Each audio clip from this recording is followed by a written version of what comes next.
Any health-related information on the following show provides general information only. Content presented on any show by any host or guest should not be substituted for a doctor's advice. Always consult your physician before beginning any new diet, exercise, or treatment program.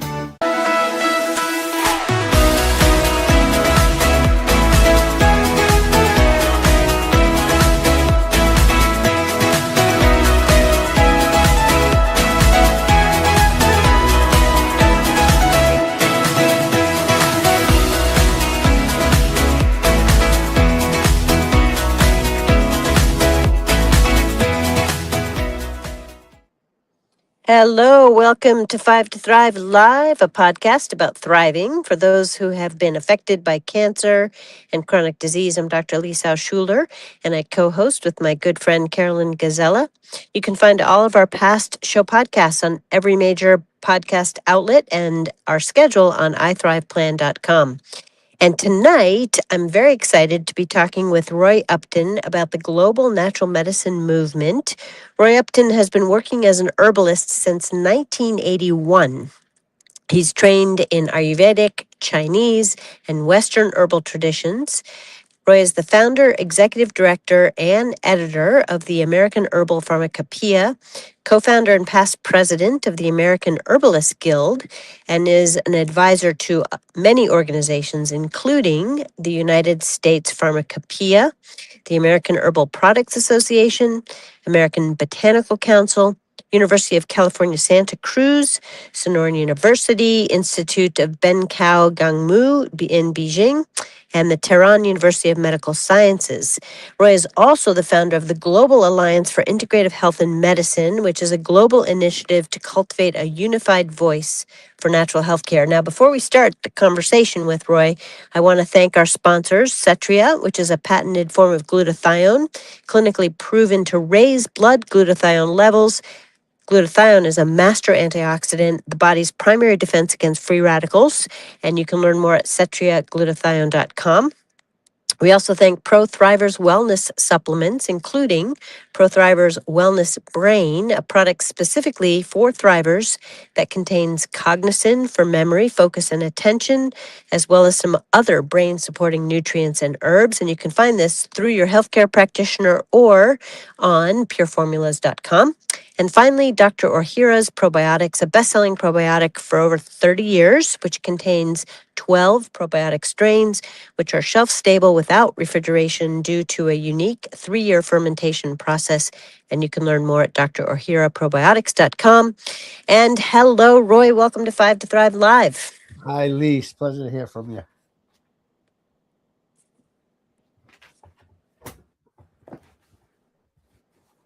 Did you hear me, Lise? I don't think I can hear you for some reason. Let's see. No. Testing 1, 2, 3. I'm here. Okay. 1, 2, 3. Hello. Something happened.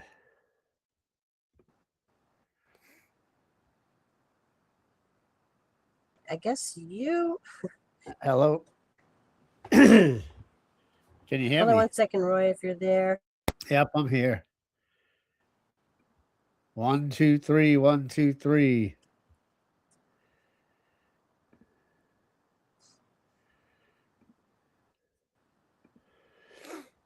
Speaker.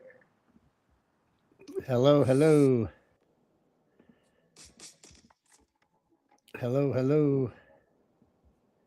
Okay, can you hear me? Can you say something, Roy? Hello. Nope, that is not working. Well, that's very strange. Okay, we're having a moment here. Hold on now. Can you hear me now? Hello. Can you hear me now? Juan, if you could just take us to a break for a second, I want to try a different browser.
1, 2, 3, 1, 2, 3. Okay, now I can hear you. Wow, that was so bizarre. Okay, can you Okay, hear now I me? can hear you too. Okay, all right. Oh goodness, are we? How much did you hear my intro? Yes, I heard the bio and Okay, the advertise and the sponsor. okay. So Juan, can we just start? You'll cut that out, and I can just start by welcoming Roy.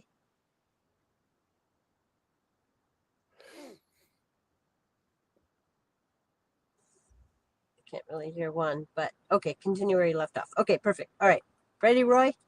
Yes, good to hear from you, Lise. You do. Okay, here we go. Okay, hello, Roy. Welcome to Five to Thrive Live. Thank you, Lise. Good to hear from you. Well, I'm excited to talk with you about this important topic because you are really quite an expert. You've spent decades studying and practicing herbal and traditional medicine around the world and traditions from around the world. So, how do you define natural medicine in today's healthcare landscape? I think in my mind, natural medicine is most of the things we can first do ourselves, but two, the things that we can do prior to having to subject ourselves to more dangerous interventions like pharmaceutical medications or surgical interventions. So it's whatever we can do, or that, for example, from whether it's a naturopathic physician or a TCM acupuncture practitioner, functional medicine practitioner, what can we do that's as least invasive of an option prior to going to more dangerous options. And specifically, my area of expertise, a specialty is botanical medicine. So that's what I hang my hat on most of the time when I'm talking about natural medicine or nutrition or mind body medicine. Yeah, I like that definition quite a bit. And I too love botanical medicine, as you know. So many people actually are surprised to learn that over 80% of the world's population relies on some form of traditional medicine for some aspect of their primary healthcare.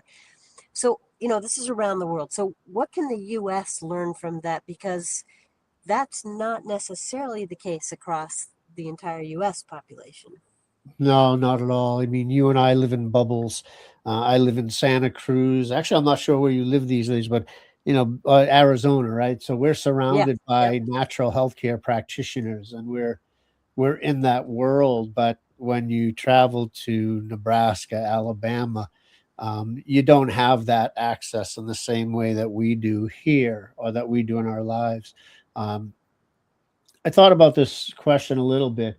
I'm not sure that the system of medicine in the US actually can learn.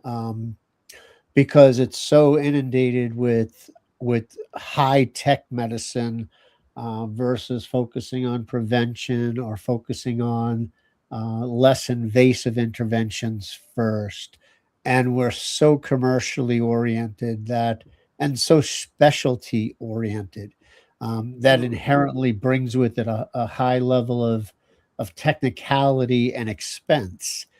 And this is one of the sad parts of my recent experiences in working with the or participating in the World Health Organization Global Summit on Traditional Medicine. There was very little U.S. Participation, and it's been like that for decades. So, from a systems perspective, I'm not sure that the system can actually learn because it's really there's too many impediments. Um, but the people can learn, and that's my Mhm. mission: is to how can we get more people demanding access first by taking the self-care measures that they can, and then knowing that they have options like naturopathic physicians or Chinese medicine, Ayurveda, functional medicine, lifestyle medicine, integrative medicine, the whole kind of cup of soup that natural medicine encompasses. Most people don't know they have legitimate options. Mhm. Yeah, I love how you put it squarely back into the hands of the people because I think that's really the beauty of natural medicine, as you said in your first comments, that it really is about prevention and it's about people taking some degree of responsibility for their own health, but really just being given the tools that they need to do that well. And, this is a country that needs it. We have one of the highest healthcare costs of any country in the world, and yet we have some of the poorest health outcomes. And so I believe natural medicine definitely has a role in reversing that trend. And I'm curious what your comments are in that regard. Yeah, but it's not just you and I that have that opinion, Lise. This was this was loudly proclaimed at the WHO Global Summit in 2023, and then reiterated again at the second Global Summit in 2025.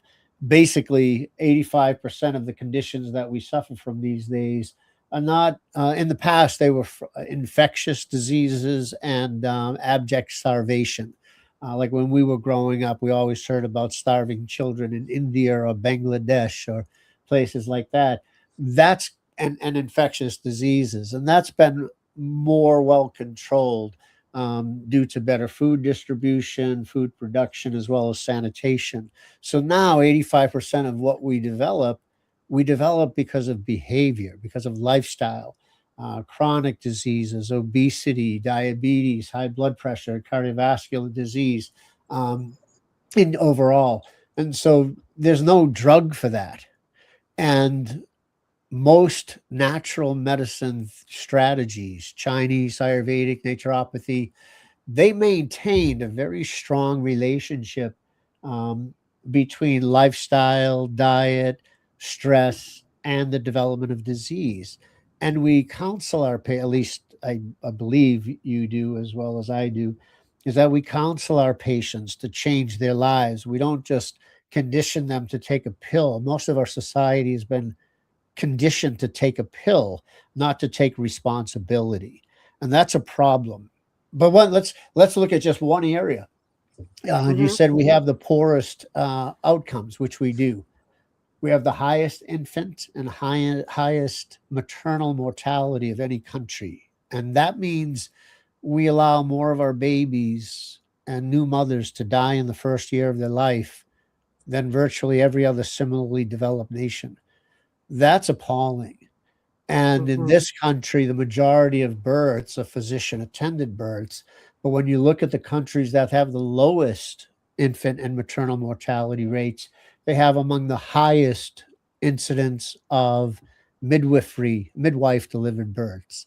And so that's just a low hanging fruit statistic that if we just shifted our mentality from looking at the birthing process as being an emergency requiring high tech interventions and turn it back over to the women that have always done it, the midwives, our our infant and maternal mortality rates would plummet, would go down almost immediately. But here we have that 35% of our hospitals don't have obstetrics units in them. And so that's Yeah. appalling in and of itself. So that's just one 100%. way that natural medicine therapies can reduce healthcare or improve health outcomes. Mm-hmm. Yeah, I think that's a really beautiful example because for that to happen, for that shift to go back to midwifery, that means that society has to rediscover their trust in their own innate healing process and their ability, in this case, to bring a new birth into the world without technology. So I think, really, honestly, at the core of this sort of disenfranchisement from natural health and natural medicine is a growing lack of trust in our own healing capacity and the capacity of the nature around us to support that inherent healing. And until we bridge that, I don't know if we can really get back to where we can see these tremendous changes in our health and outcomes. Yeah, And I'm not and sure it this, has to be either or though, Lise, because for example, the birthing example is a perfect example. Um, in hospitals in Austria, 90% of the deliveries are done by midwives in the mm-hmm, hospitals. That means yeah, they all have all the technical resources that they need if something goes wrong. But in Austria, I think was in like the lowest five, 1, 2, 3, 4, and five lowest infant mortality rates with 90% of their babies delivered by midwives in hospitals. So I don't think it has to be a completely an anti and um, or instead of technology. It could be both, but it's a mindset. It definitely is a Yeah, mindset that does go to right. that trust of the human body to both heal itself as well as to healthfully deliver a baby without a cesarean section, unless it's absolutely needed to save a life. Right. And I'm glad you brought that point up because just as to reiterate what you just said in a slightly different context, at Sonoran University of Health Sciences, where we have naturopathic medicine as our doctoral program and master's programs in nutrition from a whole person perspective, mental health counseling, we are embracing artificial intelligence or artificial technology, digital technology, as much as we can in our operations and even in our curriculum. And yet, here we are teaching nature based healing. So that seems like opposite. But Yeah. in our view, we're utilizing the advances of technology, but making sure we guide that usage with the wisdom of nature and in the principles and the core belief of the natural principles of healing. So I agree with you 100%. It definitely is a both and situation, not an either or. Yeah. So, so let's sort of stay on this theme a little bit. And one of the things that I hear all the time, I'm sure you've heard it for all of your tenure in this field too, is that there's no scientific evidence for anything that natural medicine does. So, how do you respond to that? Well, first off, even though we do hear that question all the time, the premise upon which it's based is false because it implies that there's scientific validation for what's done in Western medicine, and nothing can be further from the truth. I think you probably remember, Lise, about 30 years or 25 years ago, there was a survey done of how much of Western medicine was evidence based. It was done, Yeah. I forget the group who did it, but it was like a little bit more than 25% that was Mm-hmm. really scientifically based. And if you look at Cochrane reviews, for example, you know about Cochrane evidence-based reviews. They're the most critical evidence-based reviews on the planet. And in many of the therapeutic strategies employed by Western medicine, they don't meet a high level of scientific rigor. So and the bigger probably testimony. Are you familiar with Marcia Engel, who was the editor of the New England Journal of Medicine for about 27 years? Right. Yes. She's a professor of ethics in medicine at Harvard University now, but she was the editor of the New England Journal of Medicine 20 plus years, 25 years, arguably one of the most experienced insiders in that world. And she came to the conclusion that there's very little within scientific Western medicine research that can be trusted because of the commercialism that drives medical research, medical education, and medical policy. And she went even so far to say that we couldn't even trust the opinions of our scientific or medical authorities because they're all following the same line, not necessarily they don't realize necessarily that what they're saying is not scientifically founded. They believe it is. But when you actually look at it and put it under a microscope with scientific rigor, it doesn't hold up. But the Mm-hmm. second part of that, Lisa, is in 2000, FDA convened a conference, an herbal conference in Washington, D.C. Probably 1,000 people were there.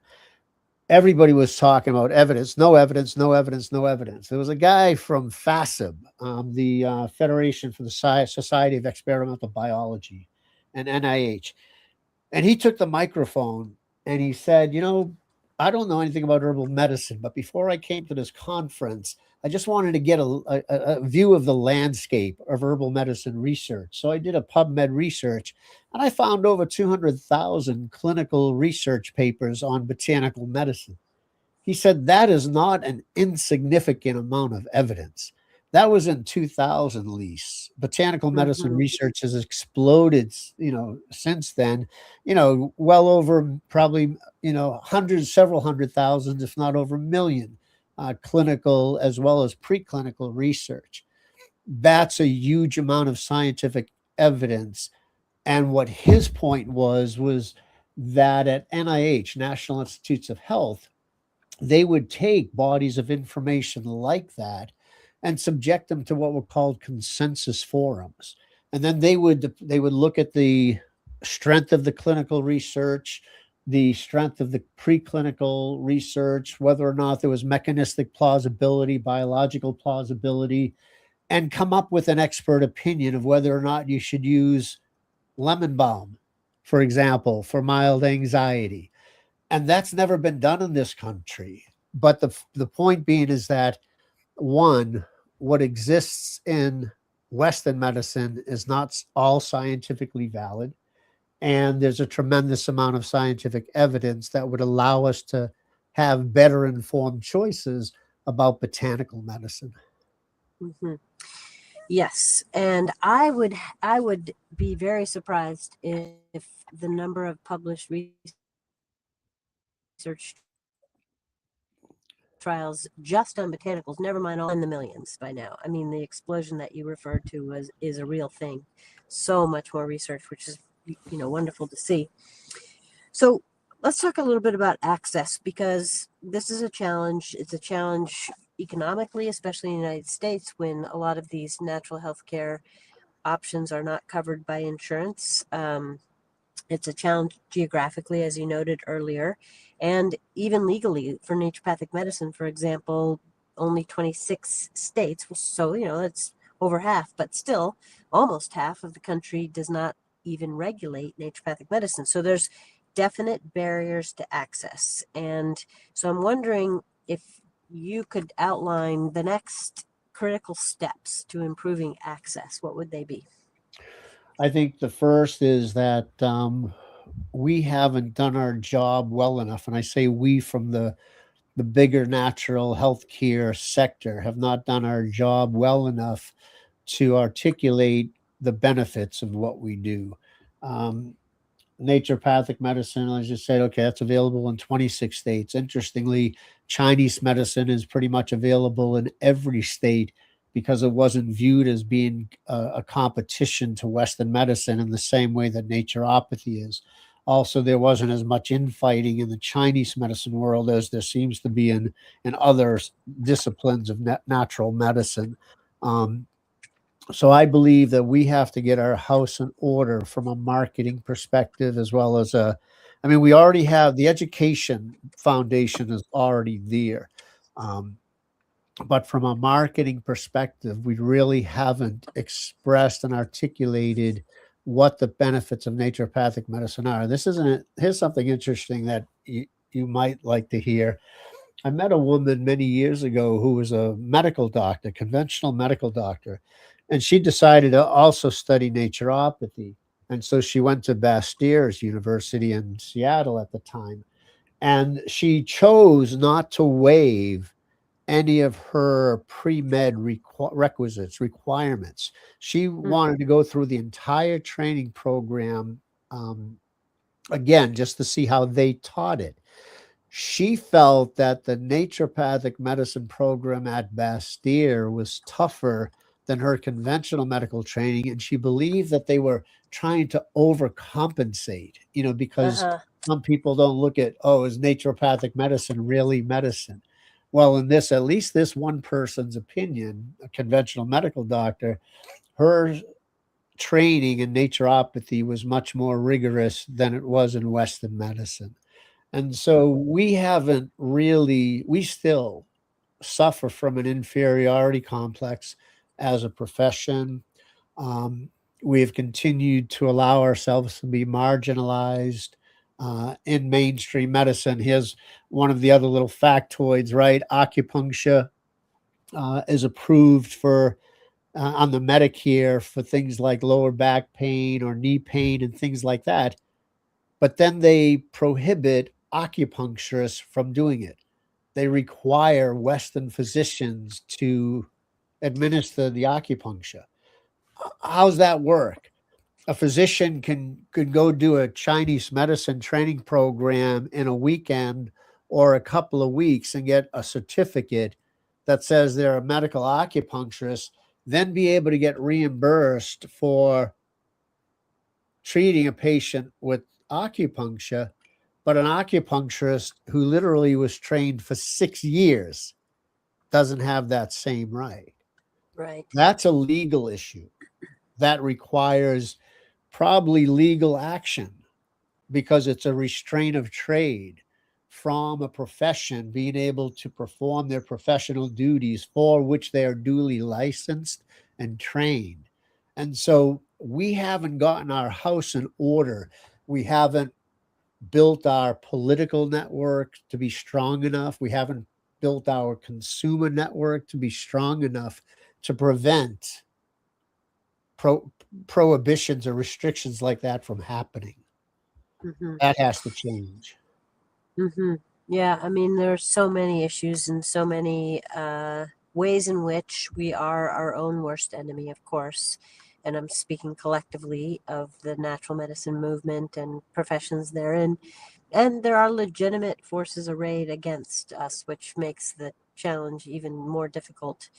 Um, so who's got this right? Which country you've studied a lot, you're on global panels, which countries or regions have really done a good job of integrating natural medicine into their public or their overall health system?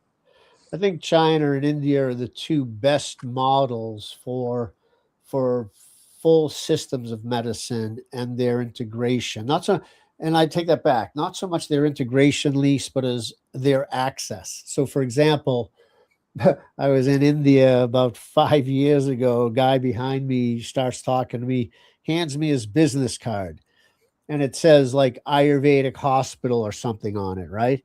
And I'm Uh-huh. like, "Oh, you run an Ayurvedic hospital?" He says, "Oh, we have a system like Kaiser." I said, "Like, how many hospitals do you have?" And he's like, 127. I'm Wow. like, "You have 127 Ayurvedic medical hospitals?" He said, "Yes." I'm like, "My God, that's amazing. That's incredible." And then, when I studied Chinese medicine in Shanghai University of Traditional Chinese Medicine in Shanghai, and I practiced in two different hospitals. One was an integrated Western Chinese hospital. The other one was I was in a traditional Chinese medicine ward. In the first one, all high tech. They were doing injectable herbal formulas into acupuncture points, and they had all the bells and whistles, MRIs. And then I go over to the more traditional department at Longmore Hospital in Shanghai, and we strictly did acupuncture. They didn't integrate herbal medicine with it or Western medicine. A patient can choose what they wanted, what type of therapy they wanted. And sometimes I would say, "Oh, I would be interested if if we had a bacterial catch on this, somebody that seemingly had a urinary tract infection." And they would say, "Well, if you want to order a catch, a bacterial test, we'll send them downstairs and see if they have a UTI." Or I would say, "Oh, I would be inclined to prescribe this botanical medicine." And they would say, "Well, if you would like to, you may, and we'll send them down to the herbal department to get their herbal medicine." So it wasn't fully integrated, but it was fully accessible. And Mm-hmm. all of it, Lise, was equally reimbursable and covered under the healthcare system. The other Here's a neat one that I learned in 2023 when I was at the WHO conference in India, that a patient in Bhutan, when they go to the hospital, they see a Western doctor and a traditional Bhutanese doctor at the same time, same intake. And then the Huh. two of them discuss what the best course of treatment is for that particular patient at that particular point in their life. Or the patient can choose, well, I kind of prefer Bhutanese over Western, or I prefer Western over Bhutanese. And the kicker, Elise, the doctors get paid the exact same amount, whether they were traditional or conventional. Yeah. So this is what's happening in the rest of the world, and the US is so far behind that it's not even funny. Yeah. Well, as you know, our U.S. healthcare system is imploding as we speak in lots of ways on the provider side, patient experience is getting increasingly challenged. The cost is out of control. So, the necessity is the mother of invention, and we may see, I'm going to be optimistic here, we may in our lifetime see more integration and more openness, if for no other reason out of desperation for a system that's really not working well. I hope we go to China and to India and Bhutan to see how it can be done differently. That would Yeah. be pretty amazing. So I'm wondering, just before we get there in my utopian world, how do you advise individuals who want to start to just build this for themselves? How do you advise them to go about doing that? Self-education. I mean, we have the ability to educate ourselves like we've never had before. Now, of course, there's both high quality and poor quality information that's available online, but there are a lot of high quality sources for information. I mean, any of the naturopathic organizations and schools, Andy Wiles integrative medicine program down there where you are in Arizona. There's so many good, even sites like WebMD have and even NIH sometimes have semi decent information, but more information for how we can take better responsibility for our own lives. That's the first thing. Second thing, of course, we have to give focus to prevention over interventions long term. That's where the best savings will come, is if we stop subsidizing, the production of corn for high fructose corn syrup, and stop subsidizing childhood obesity and adult obesity, and make changes like that. Um, but in my world, both self responsibility and education are really the two primary things that we have to engage in if we want to change healthcare in the US. Yeah, good enough. So I think we're almost out of time, but I would love for you to give us some final thoughts. And if you could include in your final thoughts just anything about what gives you hope about the future integration of natural medicine into our mainstream healthcare system. I think the thing that gives me the most hope, Lise, is that when I came back from WHO, I founded this Global Alliance for Integrative Health and Medicine, which is easy to find the website for that. Just www.gaihm.org. And everybody throughout the world, China, India, Iran, all throughout the US, Canada, everybody that I've presented this idea that we need to break through our silos, that we have to work collaboratively, stop working separately, and develop unified goals. Have loved this idea. They say, yes, it's time to do that. We have communication like we've never had before. We have the ability to collaborate across borders like we never had before. So now is the time that we could do it. We could do it much easier than when we were, just pushing paper, just 20 years ago. So the idea of developing collaborations across borders, and engaging people, engaging consumer advocacy groups, as well as a myriad of the natural healthcare practitioner organizations behind single focus strategies like naturopathy. We would ask, what are the primary things we have to do to advance naturopathy, functional medicine, integrative medicine, midwifery birth, herbal medicine? What are the things? Botany, chemistry, natural products research. What should be our top priorities? Women's health, children's health. And if we can identify those collectively, the bigger we can identify those collectively, then we can identify, okay, who's best to work on this particular bucket, this particular part of the story. Who is best to forward the naturopathic agenda and the herbal medicine the agenda, the women's health agenda. What gives me the Yeah, most hope is that everybody that I've brought this kind of vision to has said, yes, this is what we need good, to do. So my good. fingers are crossed. My fingers are crossed with you. So, for those of you who didn't catch that, the website is GAIHM.org, and that Yes. stands for the Global Alliance for Integrative Health and Medicine. Well, Roy, thank you so much for being on 5 to Thrive Live, and I appreciate all that you have done and continue to do in this arena. You are just such an advocate, such a legacy for all of this, so I really want to thank you from my heart. And that wraps up this episode of 5 to Thrive Live. And so I also want to thank our sponsors once more: Pro Thrivers Wellness Brain Formula, Cetra Glutathione, Superior Glutathione to support liver and immune health, and Dr. Ohhira's award-winning shelf-stable probiotic. And thank you, listener, for joining us. May you experience joy, laughter, and love. It's time to thrive, everyone. Have a great night.